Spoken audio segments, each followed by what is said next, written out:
My name is Lauren Mitchell. I am 47 years old, and if there is one thing I have learned, it is that silence can be far louder than words. For 22 years, the people who gave me life treated me as though I no longer existed. No messages, no phone calls, not even a card slipped into the mail at Christmas. Nothing but a long, suffocating void. Then one day, out of the blue, they invited me back. After all that time, after pretending I was invisible. Suddenly, they wanted me at the Thanksgiving table again. I knew why. They hadn't rediscovered love or regret. They had rediscovered my value, the kind that could be written in dollar signs. Somewhere, word had reached them that their forgotten daughter had built something remarkable. I had turned my exile into fortune, and that changed everything for them. That is how I ended up here, seated in a room filled with smells that used to mean comfort.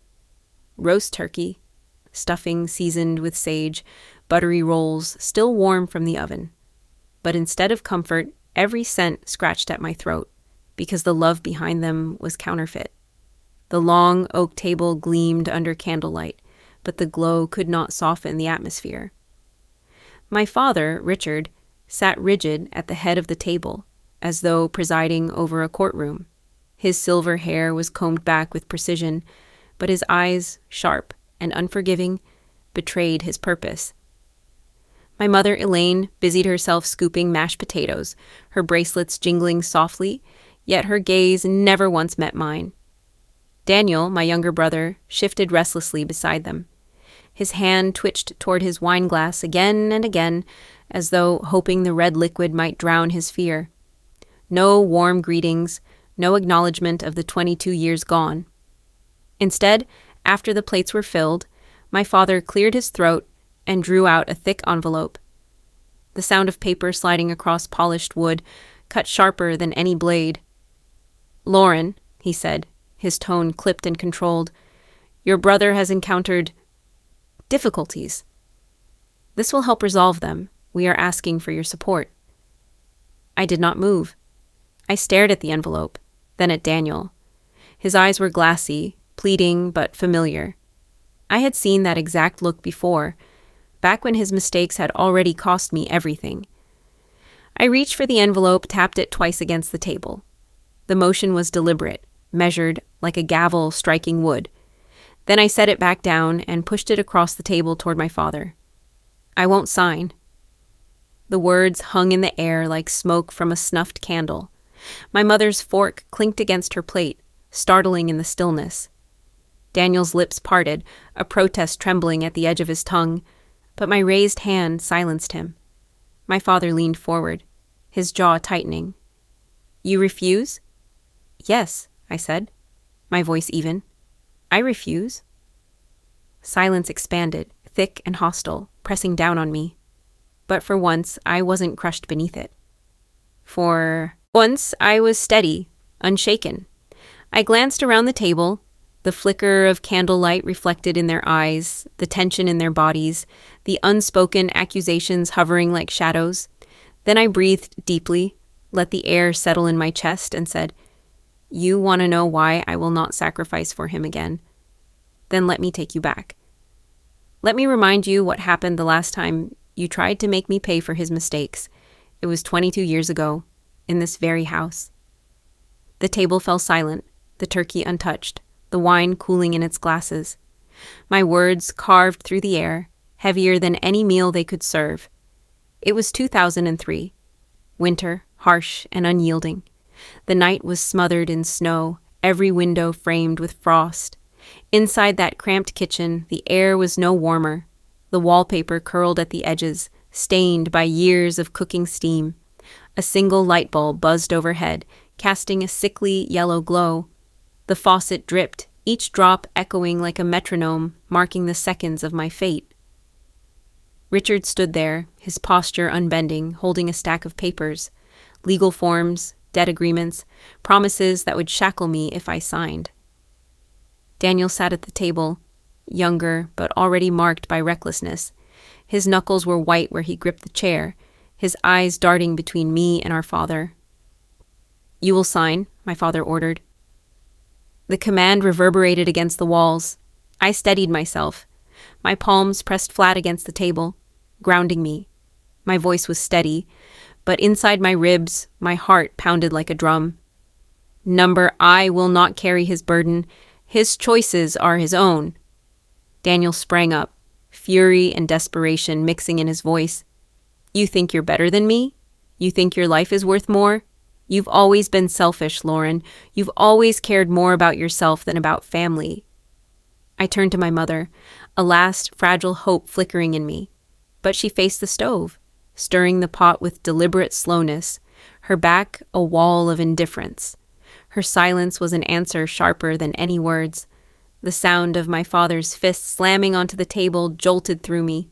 Plates rattled, the water in a glass shivered. His eyes bored into mine. If you refuse, he thundered, then you are no longer my daughter. You will not live in my home. You will not call this place yours. My throat tightened, but I forced myself to meet his stare. Then I am not your daughter. The sentence sliced the air, final and irreversible. My coat hung on the chair behind me.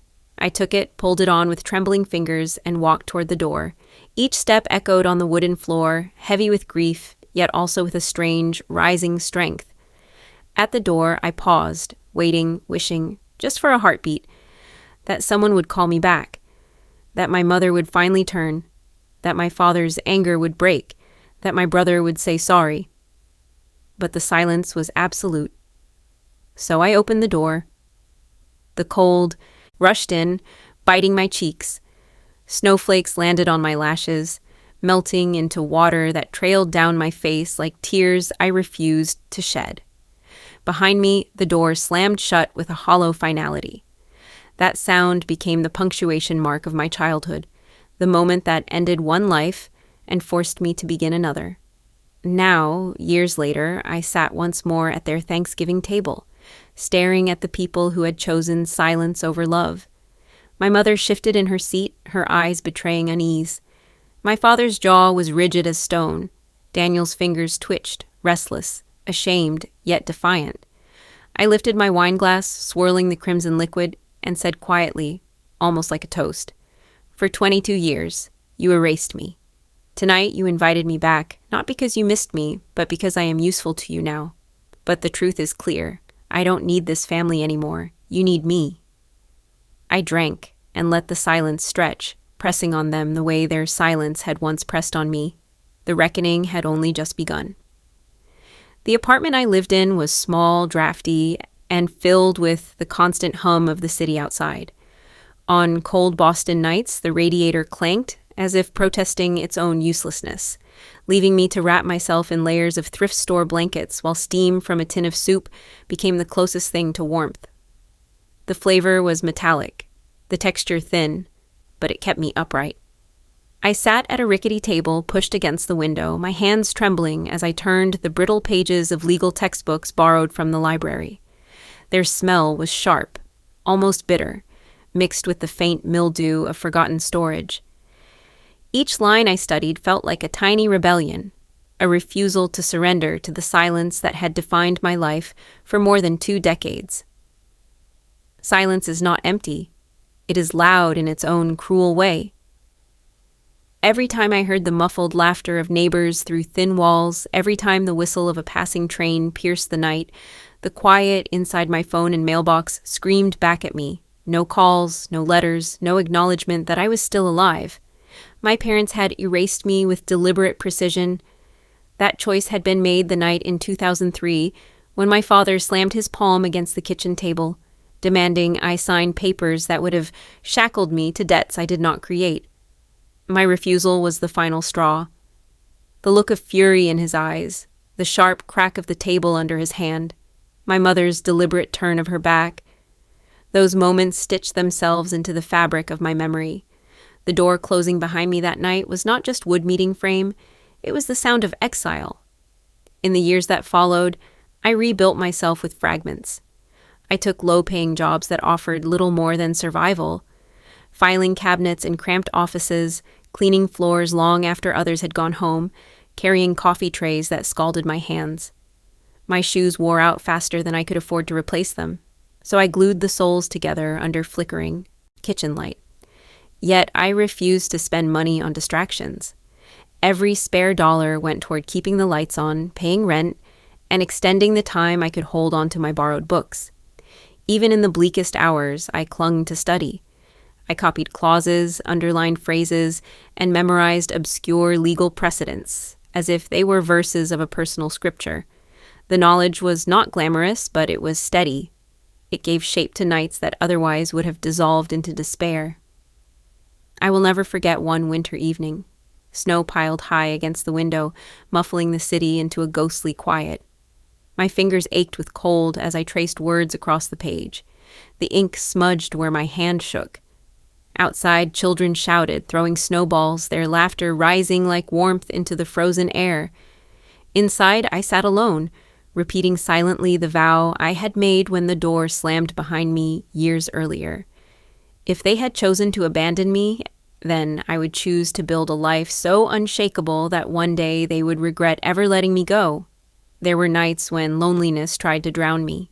Holidays arrived like cruel reminders. Thanksgiving, Christmas, birthdays, all marked by the absence of any message, any call, any invitation. I watched other families gather in cafes, their tables crowded with plates and chatter, while I carried groceries in flimsy paper bags that often ripped halfway to my door. Yet, even in those humiliating moments, I hardened my resolve. Silence became my teacher. It taught me patience sharper than any lecture. It forced me to listen to what was unsaid, to find power not in arguments but in preparation. I realized that true strength was not about demanding recognition. It was about creating a life impossible to ignore. I told myself that one day, the same parents who had dismissed me would be forced to see what their discarded daughter had become. Not because I shouted, not because I begged, but because my very existence would confront them with their own cruelty. The vow deepened each year. When exhaustion nearly broke me, I whispered it aloud while staring at the glow of the streetlight seeping through torn curtains. I will not vanish. I will rise without their approval, without their help, without their presence. They may never speak my name, but one day they will sit across from me and realize silence could not destroy me. I wrote those words in my notebook late one night, underlining them until the paper nearly tore. It was not anger that kept my hand steady. It was clarity. The silence of 22 years had stripped me bare, but in that emptiness I had found the space to build something stronger than their rejection. That was the promise I carried forward. If they insisted on silence, I would answer with strength they could neither predict nor control. I met Martha Collins on a rainy afternoon when the city felt heavier than usual. She was a retired attorney in her late 60s, sharp-eyed and practical, the kind of woman who carried wisdom in the way she folded her coat neatly over the back of a chair. She placed a box of homemade bread on the table in front of me, sliding it across with a nod. It was her way of feeding the people she cared about, though she rarely admitted it. Martha had been one of the few who didn't treat me like I was invisible. She noticed the way I buried myself in law books at the public library, and one day simply sat down across from me and started asking questions. That conversation changed everything. She told me stories about courtrooms, about victories and defeats, about the cost of standing up for yourself when others expected you to fold. Her voice was measured but carried a fire that had not dimmed with age. She saw something in me I wasn't sure still existed, a determination to outlast silence. Martha became a mentor, though she never called herself that. She just kept showing up, offering bread, advice, and the kind of brutal honesty that stripped away excuses. It was Martha who first mentioned real estate. At the time, the housing market was collapsing. Headlines screamed panic, and ordinary families were losing everything. I thought she was joking when she told me, "This is the moment you start looking." Crisis is where opportunity hides. She placed a worn notebook in front of me and said, "Track everything. Every address, every price, every detail. Don't rely on memory. Rely on numbers." I began to fill that notebook obsessively. Rows of cramped handwriting lined each page, documenting foreclosed homes, auction dates, square footage, and potential values. I carried it everywhere. on the bus, in waiting rooms, even when cleaning offices late at night. Each entry was a step towards something larger, though at first it felt abstract. But nothing about those years was smooth. I still remember the sting of betrayal when I almost lost everything. A man I trusted, charming, polished, promising quick returns, convinced me to pour nearly all my savings into what he called a can't-miss property flip. He talked about profit margins as if they were inevitable, his words dripping with confidence. I wanted to believe him. After years of scraping by, the idea of stability felt intoxicating. It was Martha who caught the lie before it swallowed me whole. She reviewed the contract he gave me, her brow furrowed, her finger tracing the fine print with precision. "He's setting you up to take the fall," she said flatly. "If this collapses, you'll be left with the debt. He'll walk away clean." Her warning sent a chill through me. I spent that night combing through legal codes I had underlined years before, piecing together a strategy to protect myself. By morning, I knew what to do. When I confronted him, I kept my voice calm. I cited the clauses, pointed out the contradictions, and watched his confidence crack. He had underestimated me, assumed I was desperate enough to ignore the details. Instead, I forced him to tear up the deal in front of me, his hands trembling as the paper ripped. I walked away shaken but unbroken, clutching my notebook tighter than ever. That brush with ruin hardened me. It was proof that knowledge wasn't just power, it was survival. From that moment, I trusted numbers more than promises. I studied property law as if my life depended on it, highlighting statutes, memorizing precedents, cross-referencing case outcomes. My notebook grew thicker, filled with calculations, maps, and even sketches of rundown houses I visited. I learned to see value where others saw decay. Water-stained ceilings, broken fences, mold on walls. To me, they became puzzle pieces waiting for the right move. Martha watched silently, sometimes nodding, sometimes challenging me with questions I didn't want to answer. She was relentless about patience. Don't grab the first thing that looks shiny. Wait for the one that fits your plan. It frustrated me at times, but she was right. The first property I bought wasn't glamorous. It was a small duplex with peeling paint and a collapsing porch. But I knew the numbers, and more importantly, I knew the law. I structured the deal so tightly that no one could cheat me again. Owning that duplex changed how I walked through the world. The silence from my family still hurt, but now I had something solid beneath me. I wasn't drifting anymore. Each month that rent came in, small as it was, I felt a piece of my independence cement into place. My notebook became a record of victories, small, hard-won, and real.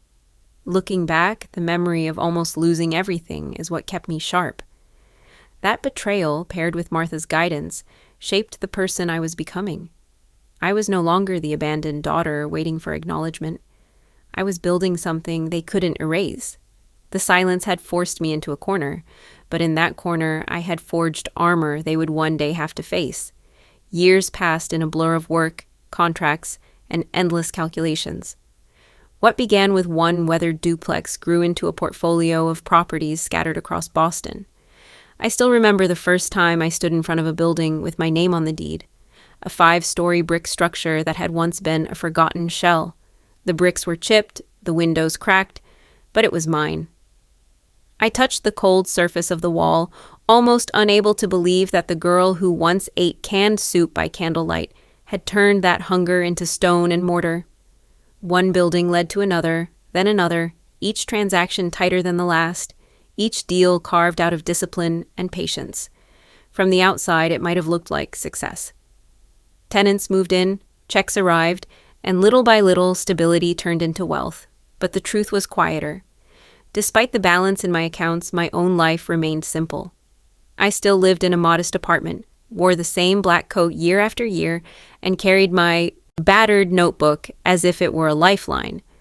Money didn't tempt me into extravagance.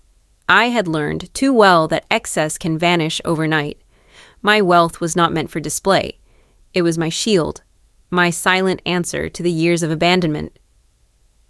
There were days when I walked past the buildings I owned, watching strangers go in and out of doors I had unlocked for them. I saw children racing up staircases, mothers carrying groceries, elderly tenants pausing to rest on stoops. They had no idea who I was, and I preferred it that way. My satisfaction came from knowing that the structures stood because I had refused to collapse. Still standing there, watching lives unfold inside walls I had restored, a strange emptiness followed me home. That emptiness deepened each time I came across reminders of the family that had erased me. One Sunday, while drinking coffee in a quiet diner, I unfolded the local newspaper. A glossy announcement filled the center page. Richard and Elaine Mitchell, my parents, celebrating their 40th wedding anniversary. The photograph showed them smiling broadly, framed by flowers and surrounded by guests. The caption praised their enduring love, their legacy, their wonderful family. My name was not there. I wasn't even a ghost in the narrative they chose to tell the world. The words blurred as I stared, my hands tightening around the thin paper until it nearly tore. The waitress asked if I wanted a refill, and I forced a smile, sliding the newspaper under my plate as if hiding it could make the ache disappear. Later that night, alone in my apartment, I unfolded it again. Their happiness looked polished, but to me it felt suffocating. They had everything, a storybook life, a circle of friends, a son they adored, and still not one acknowledgement that I existed. I whispered to myself, and they have a family. Just not me. The sentence lingered in the room like smoke. I thought of the empty chairs at my birthdays, the unanswered letters I had stopped writing years before, the way silence had become a wall thicker than any property I owned. My success had built an empire, but it could not buy my way back into the place I had once called home. Sometimes, when walking past a mirror, I hardly recognized the reflection staring back. My hair carried streaks of silver, my eyes sharper, my face lined by long nights of labor. Outwardly, I had grown into a woman others might call accomplished. Inside, the girl who left through a slammed door was still trapped in that moment, still carrying the weight of rejection.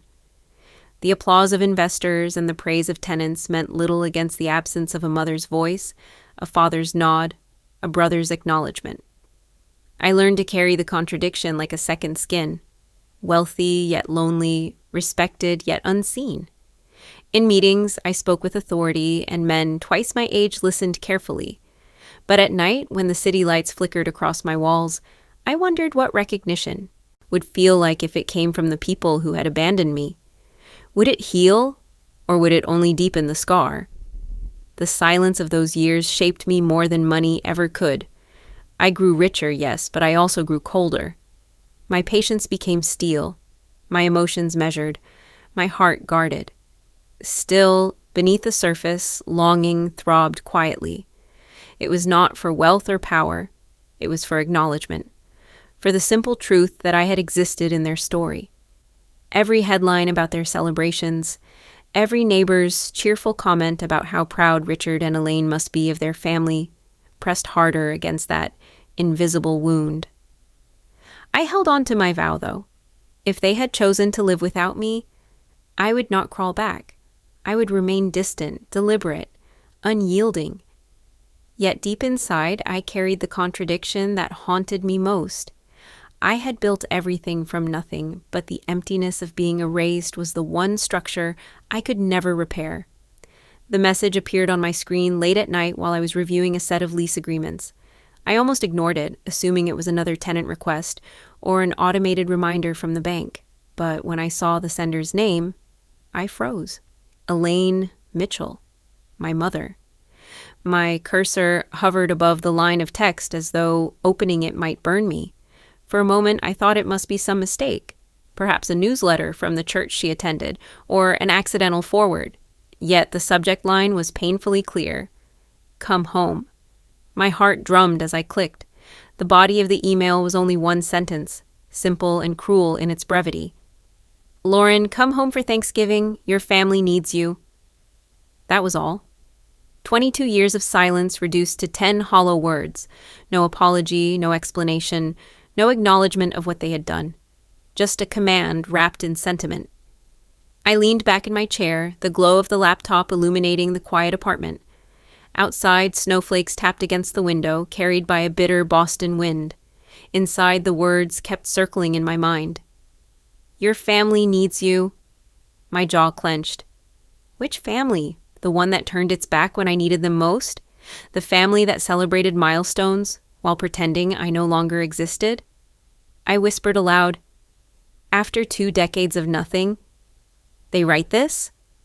My voice cracked, half disbelief, half rage. The loneliness of those years pressed against my chest. No phone calls when I graduated law school. No letters when I purchased my first building, not even a card on birthdays. Yet now, when my name appeared in business journals, when rumors of my success spread through the city, suddenly I was invited to the table I had been barred from. I stood and paced the room, the wooden floor creaking under each step. The email remained open, the cursor blinking at the end as if waiting for a reply. I wanted to delete it, to banish the message like they had banished me, but my hand refused to move toward the keys. Something deeper held me still, a pulse of curiosity, a pull I hated to admit. What had changed? Why now? I printed the email, the printer's hum filling the silence. When the paper slid into the tray, I folded it neatly, sliding the crisp sheet into my wallet. It felt strange, as though I were carrying a fragment of another life, proof that the silence had cracked, even if only by a hairline fracture. I slipped the wallet shut and pressed it against my chest for a moment. My mind flickered with memories. The slammed door, the nights in a freezing apartment, the newspaper with their smiling faces that excluded me. I relived the vow I had made to rebuild my life without them. And yet, despite that vow, my heart tugged at the thought of walking back into the house where my childhood had ended. Did I want justice? Or did I still, in some corner of myself, want recognition? I sat at my desk again, staring at the email glowing on the screen. The urge to reply warred with the instinct to ignore. I imagined their dining room, polished silverware gleaming, my father at the head of the table, my mother offering her practiced smile, my brother Daniel seated comfortably at her side. I imagined the sharp silence that would fall the moment I entered, a silence filled with the weight of everything unspoken. Curiosity gnawed at me. What could they possibly say?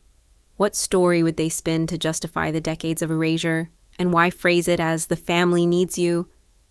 Need suggested desperation. Need implied something had gone wrong. My instincts, as both daughter and attorney, sharpened. They wanted something, that much was clear. I closed the laptop, sliding it aside. The apartment seemed smaller now, as though the email had shifted the air inside its walls. For years, I had carried silence like armor. Now, one short message had cracked it open, leaving me exposed. I told myself I wouldn't respond. Not yet. Maybe not ever. Still, I kept the folded page close, tucked into my wallet like a secret I could not discard. I whispered again, this time softer. After 22 years. Just one sentence. My voice lingered in the quiet, and I realized the choice now rested with me. Whether I stepped back into their world or kept my distance, the silence was no longer absolute. The highway stretched before me in a gray ribbon, flanked by trees stripped bare by November wind. My car's heater hummed, but the chill in my chest refused to fade. Boston disappeared behind me, replaced mile by mile with the quiet roads of Massachusetts towns I had not seen in decades. I drove with steady hands, yet each passing landmark tugged me into memories I had long buried. When the exit sign appeared for my hometown, I slowed, guiding the car down a narrow road lined with familiar shops. The old diner still stood at the corner, its neon sign buzzing weakly as if refusing to surrender. I had worked there one summer, balancing plates and wiping counters, saving every tip for textbooks. Through the windshield, I caught a glimpse of teenagers crowded into a booth, laughing the same way I once had, free from the heaviness that would later define my life. I passed the library next, its brick facade weathered but unchanged. I remembered the hours spent there, hunched over case studies and borrowed legal guides, trying to build a future when my own family had withdrawn support. The smell of dust and paper seemed to rise again, as vivid in my mind as the night air seeping through the cracked car window. I could almost see my younger self pressed against the lamp's glow, scribbling notes while the clock struck midnight. The road curved past the high school, where the football field stretched out like a stage frozen in time. The bleachers were empty, yet echoes of old cheers rushed into me. I saw my classmates celebrating victories while I stood alone at the edge, already marked as different. The weight of exclusion pressed against my ribs, reminding me that even then I had been the outsider. Further down, a stone wall appeared on the left, etched with names carved by restless hands. I slowed the car instinctively, my eyes searching for the faint grooves I once traced with my fingers. There it was, nearly erased by time. LM, beside the initials of a friend who had long since moved away. My chest tightened. That wall had been our promise of permanence, yet it remained as the only witness to a youth stolen by betrayal. Every turn of the wheel reminded me how much had changed, and how little. The streets were the same, the storefronts familiar, yet I no longer belonged to this place. It was as though the town itself carried on, indifferent to the years I had spent in exile. Faces of strangers walked sidewalks where I had once hurried, and the rhythm of small-town life pulsed without pause. I pulled over for a moment, parking beneath a flickering street lamp. My breath fogged the glass as I stared out at the town square. It looked exactly as I remembered. The fountain, the benches, the holiday lights strung too early, yet instead of comfort, the sight unsettled me. Time had wrapped this place in a cocoon of sameness while I had been forced to reinvent myself piece by jagged piece. I gripped the steering wheel tighter, whispering, "I am not the girl who left." My reflection in the window confirmed it. Lines of experience traced my face, my eyes sharper, more guarded. The child who had walked away in shame no longer existed. In her place sat a woman who had built empires from rejection, who had stitched together dignity from scraps of pain. As I restarted the engine, the tires crunched over fallen leaves. Each mile closer to my parents' house carried the weight of contradiction. I felt the pull of familiarity, the whisper of streets that had shaped me, yet also the sting of alienation. Every sight reminded me of belonging, but every memory reminded me of banishment. Driving past the church, I slowed again. I remembered standing there years ago, just outside the doors, listening to the hymns floating from within, too estranged to join. Tonight the windows glowed warm, voices carrying faintly through the crisp air. For a second, I wondered if my parents were inside, still presenting themselves as pillars of the community, still pretending their family was whole. The thought made my skin prickle. I pressed the accelerator, refusing to linger. The past was not a place I could live in anymore, but it was a place I would confront. The road narrowed as I turned toward the neighborhood I once called home. Houses lined the street, some newly painted, others sagging with neglect. Porch lights flickered on as night fell, families gathering inside for dinner. A pang of longing twisted inside me, but I forced it down. I was no longer a daughter seeking approval. I was returning on my own terms. The driveway loomed ahead, the same gravel crunching under my tires as it had when I left. My pulse quickened, but instead of fear, determination coursed through me. I parked, shut off the engine, and sat in the silence. For a moment, I closed my eyes and breathed deeply, steadying myself. I whispered into the stillness, "I'm not coming back as the abandoned child. I return as someone they never expected." And with that, I opened the door, stepping out into the cold air of a place that once erased me, ready to show them who I had become. The door opened with a creak that seemed louder than it should have been, echoing into the hall like a warning. Warm air rushed out to meet me, carrying the scent of roasted turkey and cinnamon, but instead of comfort, it clawed at me with irony. This was supposed to be the smell of belonging, yet it clung to me like smoke from a fire I had escaped years ago. My mother stood in the entryway, her hair now streaked with silver, her shoulders rounded with age. For a second, her lips twitched as if to form my name, but she swallowed it back, greeting me instead with a brittle smile. My father appeared behind her, slower in his movements, his once broad frame diminished, but his eyes sharp and assessing. Their gazes held no warmth, only calculation, as though they were sizing up a stranger. Then came Daniel. He emerged from the dining room, dressed in a dark suit that seemed determined to hide his unraveling. His tie was knotted perfectly, but his skin looked pale, his eyes restless. He forced a grin, extending his arms like we were siblings reunited by affection instead of necessity. I noticed the trembling of his hand as he brushed his hair back, the faint smell of cologne unable to mask the undertone of desperation. "Lauren," he said, his voice rehearsed. "You look... well?" I inclined my head, refusing to give him the satisfaction of a smile. Every inch of this hallway reeked of performance. We moved toward the dining room, where the table had been set with the precision of ritual. Polished silverware gleamed under the chandelier. The golden turkey sat in the center, surrounded by dishes of mashed potatoes, cranberry sauce, and stuffing. It looked like the very image of family unity, a portrait fit for a magazine spread.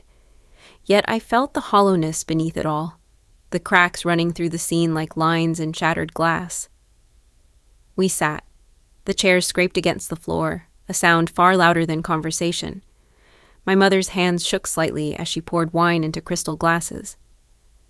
My father cleared his throat, forcing out words of politeness that tasted false before they even reached the air. "It is good to have you home again," he said. Home. The word clanged against me like a metal door slamming shut. I raised my glass but did not drink. Daniel reached for the turkey knife, his movements careful, almost exaggerated, as though cutting meat could serve as proof of normalcy. Conversation limped forward, each line stitched with hesitation.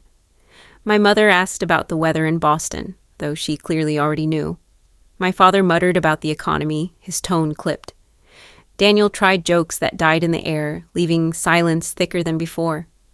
The clinking of silverware filled the void, every scrape against porcelain a reminder of the tension coiled around us. I cut into the turkey on my plate, but the meat turned dry in my mouth. No one seemed able to swallow. We chewed, we sipped, we pretended. I let my eyes wander over them. My mother, dabbing at her lips with a napkin, though she hadn't taken a bite. My father, staring down at his plate as if it might hold answers. Daniel, his smile faltering, his fork tapping against the edge of his glass. None of them looked directly at me for more than a second. They wanted something, yet they lacked the courage to demand it outright. I could almost hear the unsaid words buzzing beneath their tongues. Money, help, rescue. This invitation had not been born from longing, but from desperation. And I, seated at the table they had once banished me from, was no longer the girl they thought they had erased. I placed my fork down gently, letting the quiet expand until it pressed against their nerves. My heart pounded, but I did not waver. I wanted them to feel it. The weight of my presence, the imbalance of power shifting. My father finally broke the silence. "You've, done well for yourself." It was not praise, it was acknowledgement, reluctant and heavy, as though speaking it tasted bitter. I leaned back, meeting his eyes. "Yes, I have The room stilled. My mother's fingers clenched around her napkin. Daniel looked down, his jaw tightening. For the first time, I realized they were the ones trembling now, not me. The meal dragged on, each moment stretched thin by restraint. Knives sliced through stuffing with mechanical precision, glasses lifted and lowered in rhythm, but no one truly ate. We were actors trapped in a play, reciting lines poorly written. As I swallowed a final sip of wine, I knew the curtain had only just risen. Whatever had brought me here was more than a family reunion. It was a performance, and I had been cast in a role they could no longer control. And as the clink of silverware echoed once again, I decided I would not let them direct the next act. Politeness thinned once the plate settled. Steam lifted off gravy and took the small talk with it. My mother refilled water and praised the choir's charity drive, as if community service might launder intention. My father nodded. Daniel mentioned a networking breakfast and a handshake that would change his quarter. I let the room hum and did not rescue the silence. When my mother admired my discipline, she avoided the word success. When my father asked about travel, he meant liquidity. Daniel laughed too loud. His eyes kept flicking to a leather folder on the sideboard. "You look well," my mother said, folding her napkin.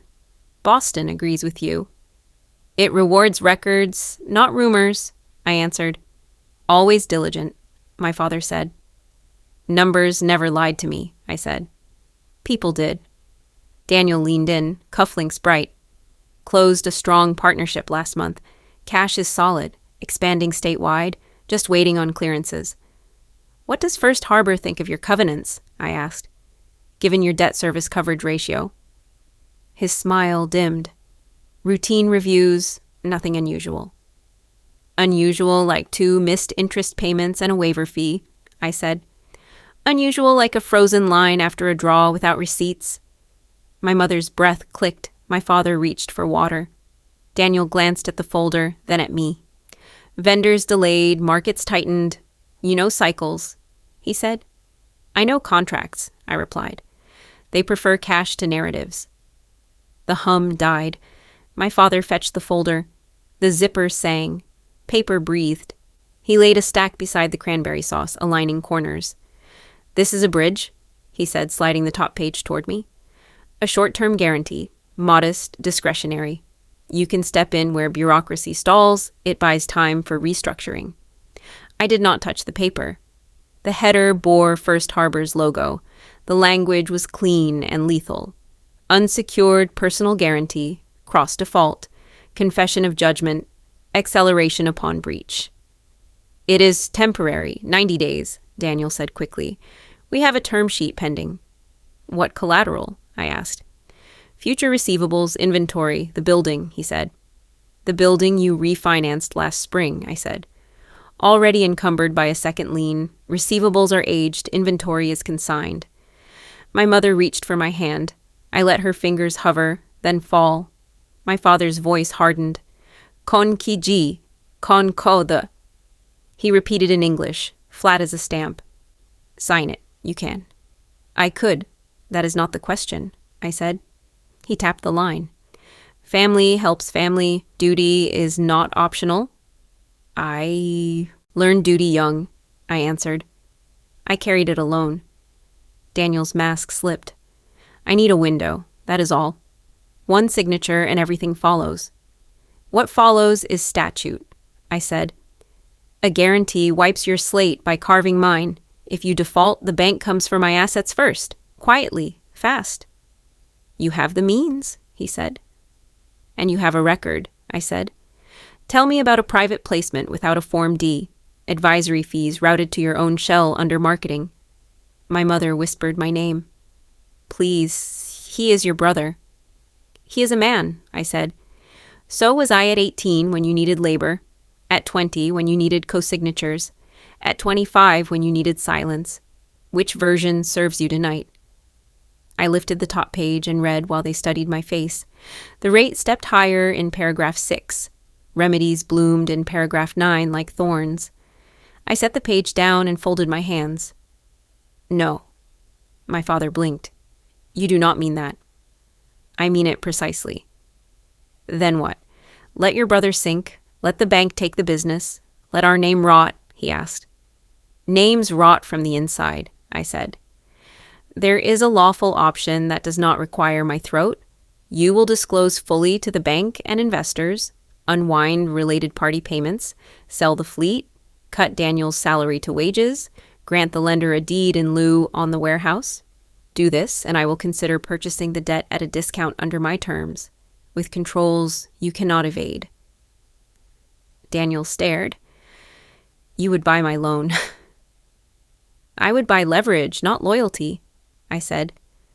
"I would use it to keep employees paid, not your pride."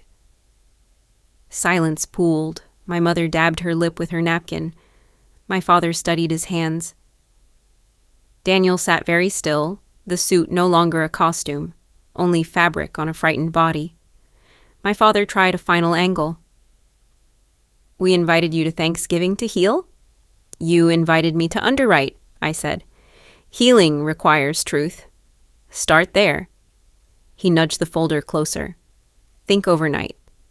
I already have, I said, and slid it back across the linen. The leather whispered like a door closing. Across the table, the candles guttered, wax pooled. Tradition sagged under its own weight. The old script finally ran out of pages. I sat back in the heavy dining chair, the leather creaking faintly beneath me, and let my eyes wander over the walls I once knew so well. The paint was new, brighter than before, but beneath the gloss I could still trace the outline of memories pressed into every corner. The grandfather clock in the hallway still ticked with the same weary beat. Its chime had once signaled bedtime.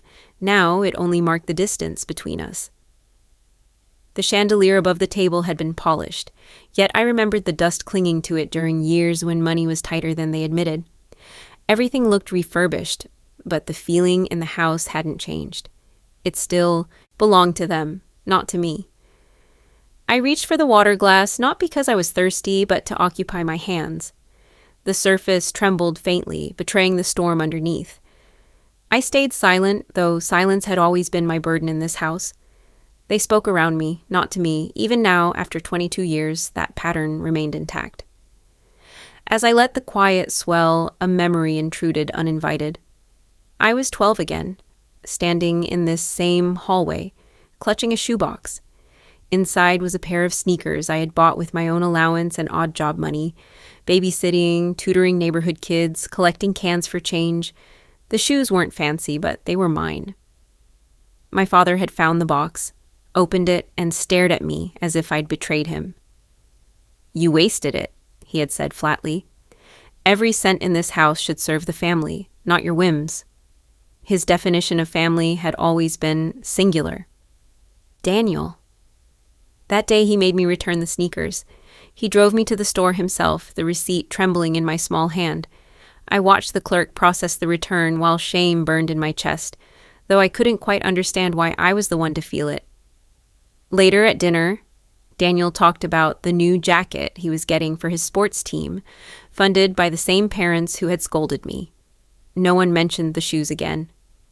The memory faded, and I was back at the table, my fingers tightening around the stem of the glass. I looked at Daniel now, dressed in his expensive suit, the cufflinks catching the candlelight. He had always been the sun they orbited. My presence had been tolerated only until I refused to move in his shadow. Money with them, I thought, was never neutral. It was permission, validation, power, and every dollar was tagged for Daniel. I set the glass down slowly, careful not to let it clink against the wood. My father cleared his throat, preparing to speak again, but I held his gaze before he could begin. For once, he faltered. The room thickened with unspoken truths.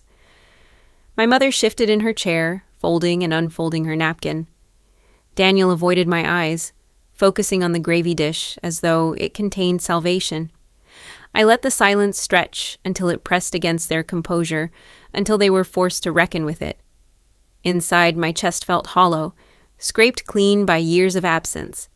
I had imagined this return countless times, sometimes with rage, sometimes with longing, but now that I was here, I felt neither. What remained was emptiness, a cool detachment carved by decades of being written out of their story. I glanced toward the mantel where family photos lined the polished surface, smiling faces framed in gold and silver, anniversary snapshots, Daniel at graduations, Daniel with trophies, Daniel in front of buildings he never built. My image was nowhere. It was as though I had never belonged to this house at all. The clock in the hall struck again, the sound heavy and slow. I let my breath fall into rhythm with it, drawing out the pause before I spoke. All these years, I thought silently. I learned to build without them. I learned to want without their approval. And I learned that silence, though painful, can also be the sharpest blade. I stayed quiet a little longer, savoring the control of it. My silence tonight wasn't weakness, it was choice. It was the calm before the storm I knew I could unleash with only a few words. I studied each of their faces one more time. The weary lines on my father's brow, the desperation hiding behind my mother's politeness, the cracks in Daniel's polished mask. And in that moment, the past and present braided tightly together, reminding me why I had been exiled, and why they had suddenly reached for me now. The air felt charged, like the pause before thunder splits the sky.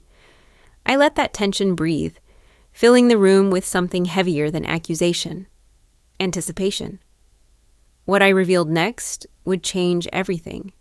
But for now, silence was my ally, my weapon, my declaration that their version of family no longer defined me. And in that stillness, I thought, perhaps for the first time, they truly began to fear me. I reached into my leather bag, the one I had carried through courtrooms, offices, and countless meetings, and drew out a folder. It was thick, worn at the edges, but carefully kept through every move, every apartment, every decade that separated me from this table. I placed it on the polished wood between the untouched plates of turkey and cranberry sauce. The sound of the folder hitting the table was soft, yet it cut sharper than any accusation. For a moment, no one moved. My father narrowed his eyes, perhaps recognizing the shape of the past before I even opened the cover. My mother froze with her hand on her napkin. Daniel frowned, trying to look curious, but failing to hide the unease crawling across his face. I slid the folder toward the center, then slowly pulled out the first document. It was yellowed now, corners curling. The ink faded but legible. My voice was steady, even calm as I spoke. "Do you remember this? The night in 2003 when you insisted I sign over my name on a debt that wasn't mine?" The room shrank around me. Daniel shifted in his chair. My father's jaw tightened. My mother glanced quickly at him, then away, as though her silence would absolve her. I laid the paper flat so they could see. "This is my refusal. You kept the original, but I kept the copy. You thought I walked away empty-handed, but I walked away with this. Proof that you tried to bind me to debts that belonged only to Daniel." I pulled out the second sheet, a legal amendment filed months later. "And this," I continued, tapping the paper with my fingertip, "is the revision of your will, the one where my name vanished from every line. I was 25. You didn't tell me. You didn't need to. I discovered it by accident because I had already learned to read fine print better than anyone else." My voice did not shake, but the silence afterward echoed, as if the walls themselves had absorbed the weight of my words. Daniel cleared his throat. "Lauren, come on, this isn't—" I cut him off with a look. "Not true? I have every page, every signature. 22 years I carried these with me. While you celebrated holidays without me, while you posed for photographs as a perfect family, I kept these locked away, not out of nostalgia, but because I knew one day you would try to pretend none of it happened." My father finally spoke, his tone gravelly. "We did what was necessary for the family." "Family," I repeated, letting the word linger. "You meant Daniel. Every sacrifice pointed in his direction. Every choice was about protecting him, even if it meant erasing me."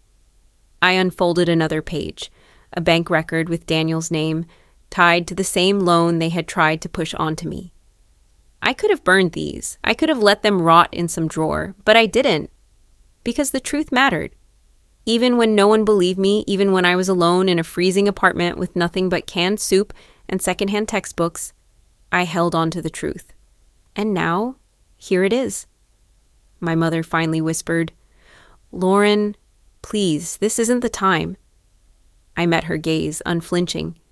"It is exactly the time. You invited me here after silence that spanned half my life. You dressed the table with fine china and poured the wine as if nothing ever happened, but I didn't come here for turkey. I came here to remind you that I remember everything." I spread the documents across the table, each page a shard of the past made visible under the warm light of the chandelier.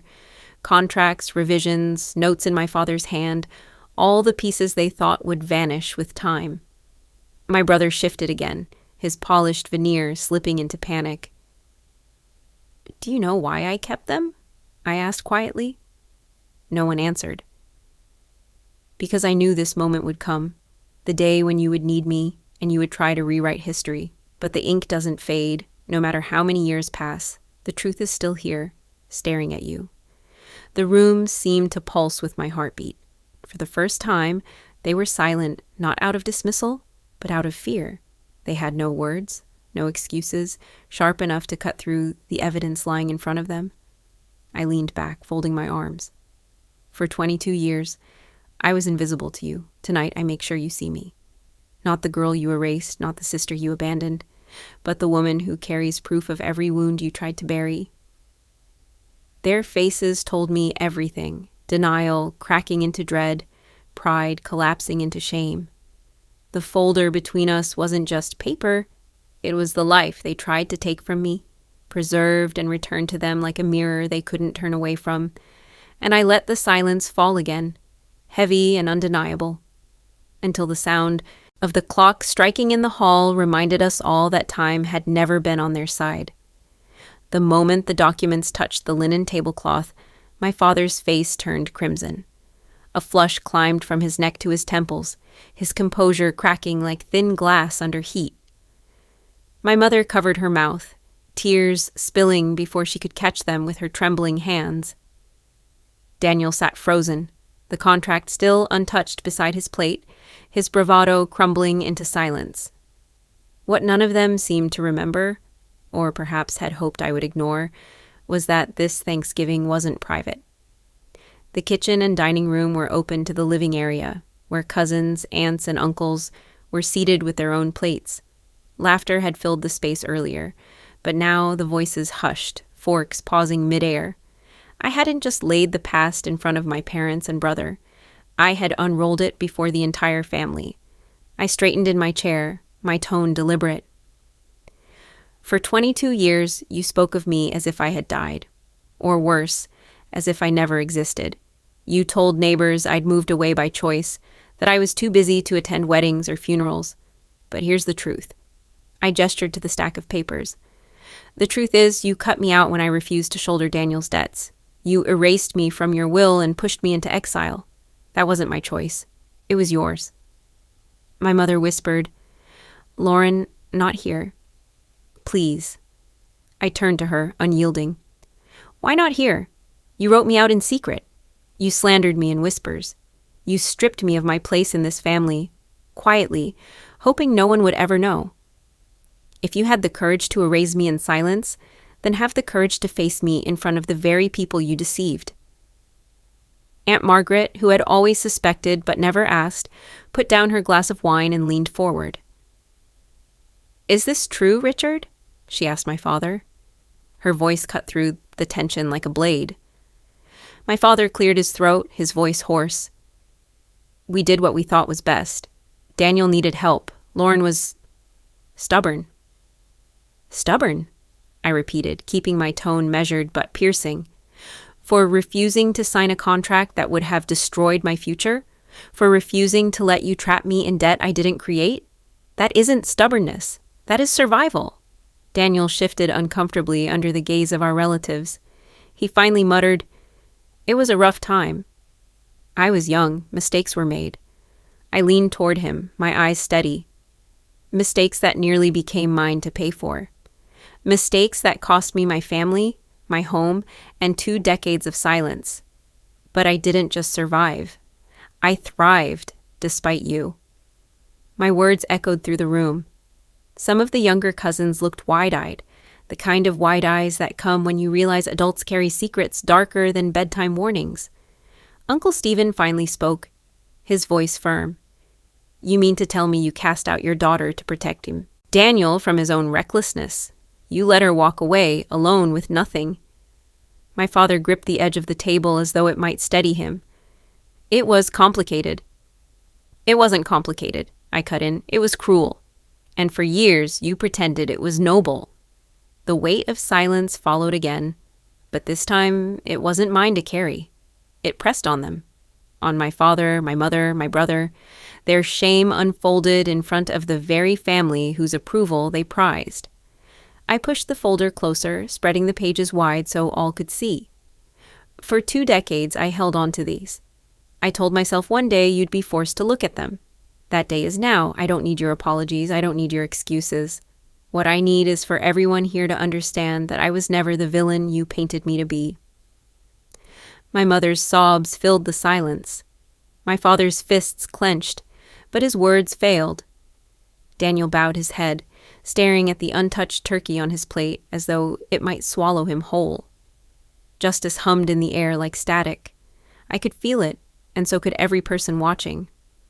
For once, the truth wasn't locked away in some drawer or buried in memory. It was alive, undeniable, and burning under the light of a chandelier above a table meant for gratitude. And in that moment, I knew, whether they admitted it or not, their empire of lies had collapsed in front of everyone they hoped to impress. I let the silence stretch, heavy as stone, before I reached into my bag once more. The family watched, tense, waiting for another stack of damning papers. But instead of legal documents or contracts of betrayal, I placed a simple cream-colored envelope on the table. It was smaller, unmarked, sealed with nothing more than a fold. My brother's eyes flickered with dread, as if he couldn't bear another blow. My father sat rigid, jaw tight, while my mother clutched her napkin like it was the only thing keeping her from breaking apart. "This," I said softly, "is not about you. Not anymore." I slid the envelope across the table until it stopped in front of Daniel. He stared at it as though it might burn his fingers. "Open it," I urged. His hands trembled as he broke the seal. He pulled out several neatly folded papers, and when his eyes scanned the first page, his lips parted in disbelief. "A trust fund? For Sophie?" His voice cracked on his daughter's name. I nodded, my own voice calm but steady. "Yes, for her education, for her future, for a chance to build something without the weight of your mistakes crushing her before she even begins." The room, once filled with tension and judgment, grew still in an entirely different way. It wasn't the silence of fear or shame anymore.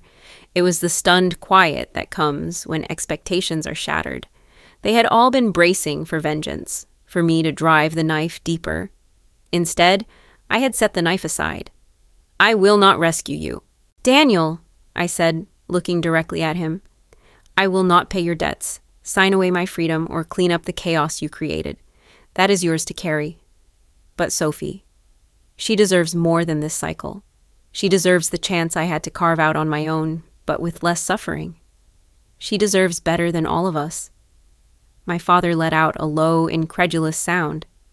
"After everything, you give him this?"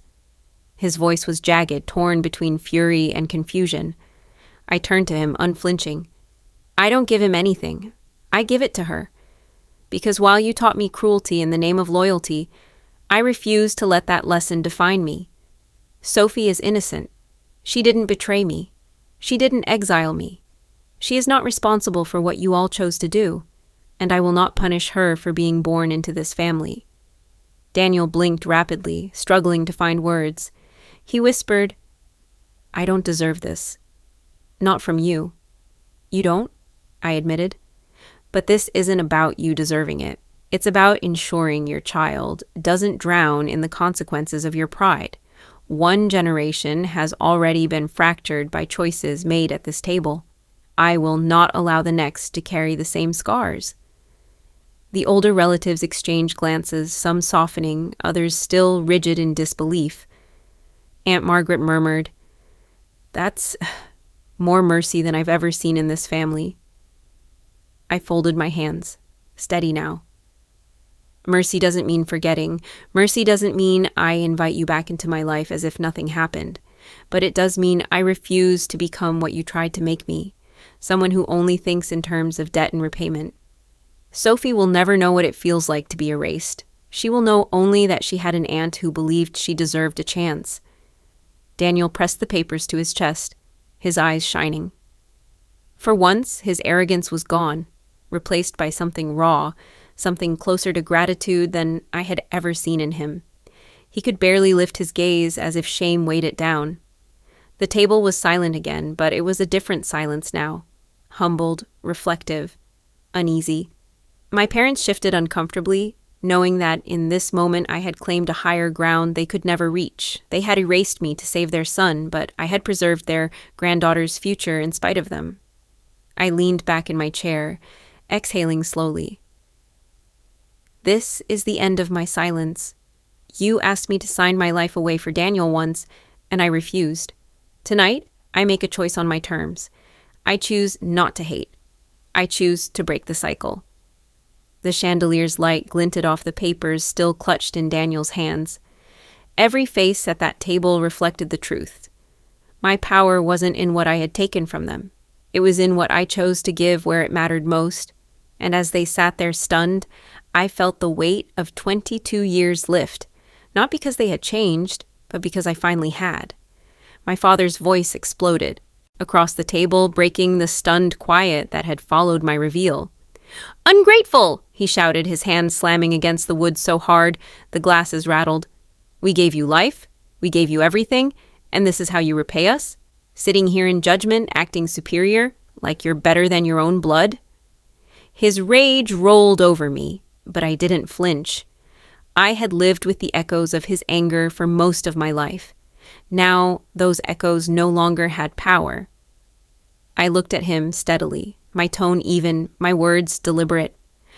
I am not ungrateful. I am free, and freedom means I don't pay for mistakes I didn't make. Not yours, not Daniel's, not anyone's. My father's face darkened, the veins in his neck straining. Daniel, sitting beside him, leaned forward desperately, his facade of arrogance cracked wide open. "Lauren, please," he begged, his voice raw. "I've lost everything. If you don't help me, they'll take my house, my company, everything I've worked for. You're the only one who can save me." The irony stung. 22 years ago, I was the one begging to be seen, begging to matter, and they had turned away. Now Daniel sat in my place, his pleas echoing in a house that had never held room for my voice. I felt the weight of his words, but it did not bend me. "You had choices," I said quietly, "and you squandered them. You lived on borrowed money, borrowed time, borrowed trust. I built my life with nothing but the silence you left me in. You ask me to sign away my hard-earned freedom for the second time, but I won't. My answer hasn't changed." Daniel's lips quivered. "I'm your brother." I nodded, steady as stone. "And I was your sister when you watched them erase me, and you said nothing."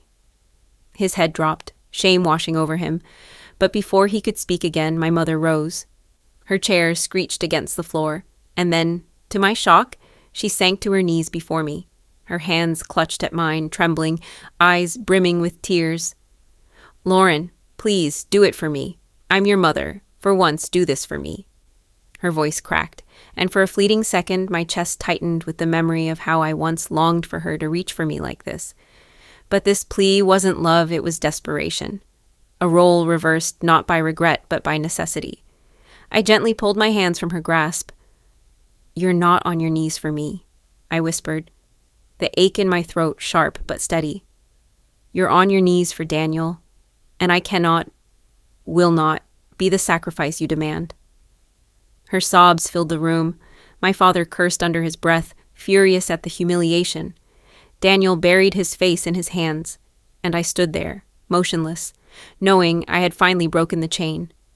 The room fell into an uneasy stillness. No one spoke. My mother stayed crumpled on the floor, her sobs quieter now, fading into muffled hiccups. My father stared at me like I had become a stranger, someone he no longer recognized. Daniel trembled, still holding the papers for Sophie, as though the weight of them pressed down harder than any debt collector ever could. I turned away from them and walked toward the mantel. Above the fireplace rested a box I had carried with me all these years, a box I had promised myself I would open only when the time was right. Tonight was that night. Inside lay a single letter, its envelope yellowed with age, the handwriting unmistakable. My mother's hand, sharp and deliberate, spelling out the words that had once cut through me like glass. I pulled it free, unfolded it slowly, and read aloud. "Lauren, this family does not need you. Do not come back. Your place here is gone." The words still burned, even after decades. I held them in my hands, feeling the paper tremble with the weight of what it had meant, what it had stolen from me. My mother gasped softly, remembering what she had written. My father shifted uncomfortably. Daniel's eyes darted between us, horror on his face. I didn't look at them. I walked to the fireplace, opened the grate, and let the flames breathe against my skin. Then I dropped the letter in. The paper curled, darkened, and caught fire. Orange tongues devoured the ink, erasing each cruel word until nothing remained but ash. As the fire crackled, I whispered, "That was the last piece of you that held me. It doesn't anymore." The room was silent, heavy, the kind of silence that comes after a storm has broken everything in its path. My mother covered her face, unable to watch. My father clenched his jaw, refusing to show weakness. Daniel sat frozen, clutching Sophie's trust papers as if they were his only anchor left. I stood tall, the flames warming my face. The destruction of that letter wasn't revenge, it was release. That envelope had carried 22 years of exile inside it. Now its ashes floated up the chimney, gone forever. No one dared to speak. They watched me, not with the power they once held, but with the understanding that I had taken it back. The house, the table, the weight of expectation, it no longer belonged to them. It no longer belonged to me. It was finished. I stepped outside, the heavy wooden door closing behind me with a dull thud that seemed to echo far longer than it should have. The air was sharp, cutting against my skin with the sting of winter, and snow drifted down in slow, swirling flakes. The sky was washed in gray, but the street lamps painted halos of gold across the frozen ground. I pulled my coat tighter and walked toward the car parked under a crust of frost, each step crunching in the snow like a punctuation mark to the silence that followed me out. The house behind me glowed with warmth, but it wasn't mine, not anymore. Perhaps it never had been. I stood still for a moment, staring back at the windows, shadows flickering behind lace curtains. They were probably already arguing, already blaming each other, already, unraveling further. My chest rose with a deep breath, and I felt the peculiar mix of lightness and emptiness. For 2 decades, I had rehearsed this moment in my head. I thought it would taste like victory, like fire finally quenched. Instead, it was something else entirely, hollow and raw. I whispered to the cold air, "I waited 22 years for this, and now there's nothing left to lose." My breath turned to mist, vanishing into the night as quickly as the words left my lips. The snowflakes clung to my hair, melted and ran cold trails along my skin. The chill seeped through me, but I didn't shiver. The weight I had carried, rage, grief, longing, was gone, and in its place was a strange quiet I couldn't yet name. The neighborhood looked smaller than I remembered. The trees were bare, their branches etched against the sky like black ink on parchment. The houses stood still, hushed, as though they too were watching me leave. I pressed the key fob, and the car lights blinked awake, breaking the frozen stillness. As I slid inside, I lingered for one last glance at the home that had both made and broken me. There had been years when I would have given anything just to stand in that dining room again, to hear my name spoken without bitterness. Tonight proved that what I longed for was never real. I wasn't leaving behind a family. I was leaving behind an illusion. My fingers gripped the steering wheel, leather stiff in the cold.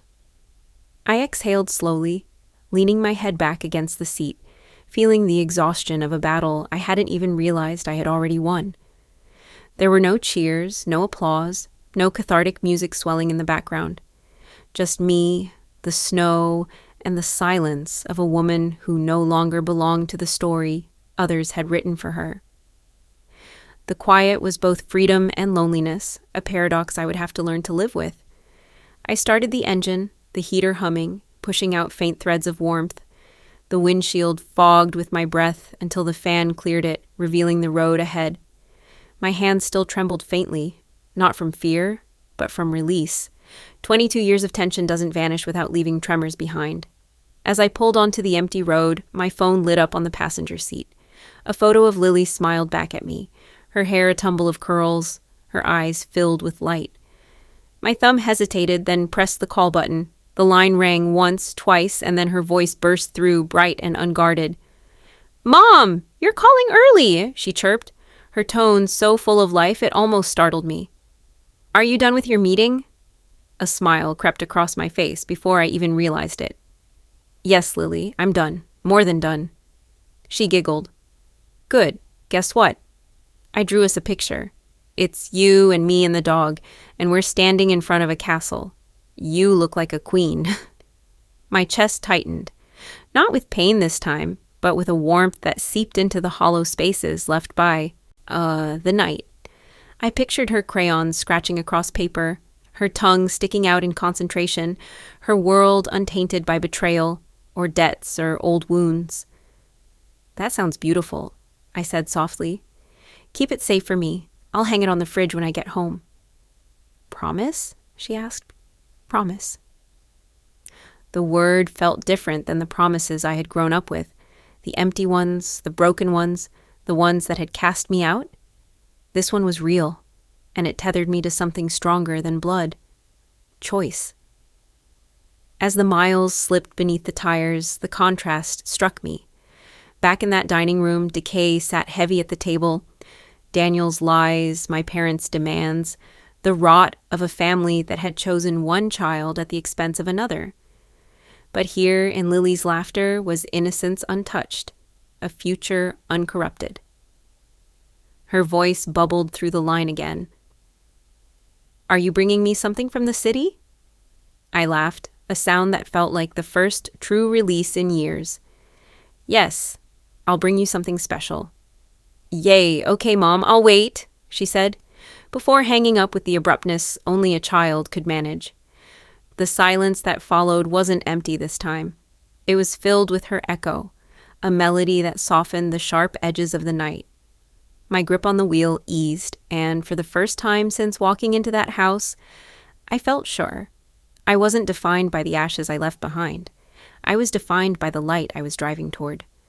The snow thickened, blanketing the road, but I welcomed it. The world ahead might be uncertain, but it was mine to claim. I had carried the weight of rejection for so long.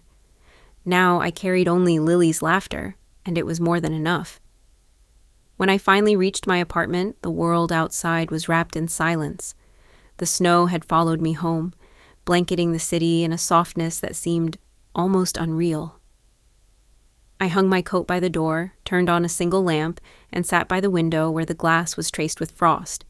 Boston's streets shimmered faintly under the glow of streetlights, cars moving slow, their tires whispering against the icy pavement. I pulled my notebook from the shelf, the one I had carried since those days when I was still a student with frozen fingers and canned soup for dinner. Its leather cover was worn smooth, pages filled with careful handwriting, memories, numbers, and pieces of a life rebuilt. Tonight it felt heavier than ever, not from weight, but from everything it had witnessed. I opened to a fresh page and let the pen rest for a moment in my hand. The silence pressed around me, yet it wasn't empty. It carried echoes, the sound of my father's voice cracking with rage, my mother's sobs, Daniel's pleading. But alongside them came Lily's laughter, Martha's steady wisdom, and the quiet strength that had carried me through years of solitude. My pen touched the paper, and the words came slowly, deliberately, as though I were chiseling them into stone. I have given justice back, not with shouting, but with truth and patience, and that is enough. The sentence sat there, stark and final, and I felt something settle in me. For so long I had lived with unfinished business, carrying the weight of wounds never acknowledged. Tonight, the page felt like closure. Not a happy ending, not even a triumphant one, but a real one. And that was all I had ever needed. Outside, snowflakes drifted past the window in endless motion. I leaned back, watching them, my reflection faint in the glass. The light from the lamp fell gently across my face, not hard with defiance, not shadowed with grief, just still, just calm. I thought about the first line of my journey, the unspoken vow whispered years ago in the chill of loneliness. If they chose to erase me, I would build a life they could never imagine. I had done that. Not perfectly, not without scars, but enough to stand here tonight with no need for more battles. The world was quiet, and for once, so was I. Before we say goodbye, we'd love to know. Where are you watching from? Is it a quiet morning with a warm cup of coffee? Or a late night where stories like this keep you company? Let us know in the comments. We read everyone with gratitude. And if this story touched your heart, please consider subscribing to the channel. Not just to hear more stories like this, but to be part of a community that still believes in kindness, healing, and second chances. Thank you for spending your time with us today. Wherever you are, we hope you carry this story with you, and remember, sometimes the miracle doesn't knock on your door. It waits quietly until you're ready to open your heart. Take care, and we'll see you in the next story.